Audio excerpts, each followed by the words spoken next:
کل 29 صورتیں ہیں کہ جن کے شروع میں حروف مقطعات ہیں، 114 میں سے 29 صورتیں ہیں، اور یہ صحیح ہے کہ ان کا یقینی علم کسی کو حاصل نہیں ہے۔ اب یہ ایک راز ہے اللہ اور اس کے رسول کے مابین، یہ تو ہے ہماری عام رائے۔ کچھ لوگوں نے اس کے مفہوم معین کرنے کی کوشش بھی کی ہے، لیکن چونکہ حضور سے کوئی شے منقول نہیں ہے، اس لیے ہم یقین سے نہیں کہہ سکتے کہ ان کی رائے صحیح ہے۔ حالانکہ بہت بڑے صحابی ہیں عبداللہ ابن عباس، انہوں نے کہا الف لام میم کا مطلب ہے انا اللہ اعلم۔ انا کا الف لے لیا، اللہ کا درمیانی حرف لام لے لیا، عالم آخری کا آخری حرف میم لے لیا، الف لام میم انا اللہ اعلم۔ تو یہ ایک رائے ہے ان کی، حالانکہ وہ صحابی ہیں، لیکن ان کی رائے کو بھی اس طرح سے قبول نہیں کیا گیا کہ یا تو حضور نے فرمایا ہوتا تب تو بات تھی۔ تو اس میں بہتر یہ ہے کہ قبول کیا جائے کہ بس یہ اللہ کے ان کے راز ہے۔ ایک اور بات کہی ہے جو مولانا فراہی صاحب نے اس دور میں آ کر کہی ہے، اور وہ اس حوالے سے کہ جو عبرانی زبان تھی، جس کی کہ بیٹی ہے عربی زبان، تقریباً سمجھنا چاہیے بیٹی ہے یا چھوٹی بہن ہے،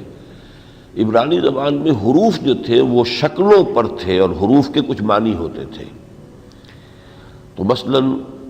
توئے کو سانپ کی طرح لکھا گیا ہے، اور تو جہاں ہوگا اس میں وہ سانپ کی سی ایک شکل آ جائے گی، اس کا فن ہے۔ چنانچہ یہ تا سین میم، یہ ان صورتوں کے شروع میں آئے ہیں کہ جن میں حضرت موسیٰ علیہ السلام کا معجزہ سانپ بننے والا جو ہے مذکور ہے۔ جیسے نون ہے، نون کو مچھلی کی طرح لکھتے تھے، مچھلی ہے وہ نقطہ آنکھ کے مانند ہو سکتے، اور نون کے معنی بھی عربی زبان میں مچھلی کے ہیں۔ وزن نون، اور مچھلی والا حضرت یونس علیہ السلام کو کہا گیا ہے،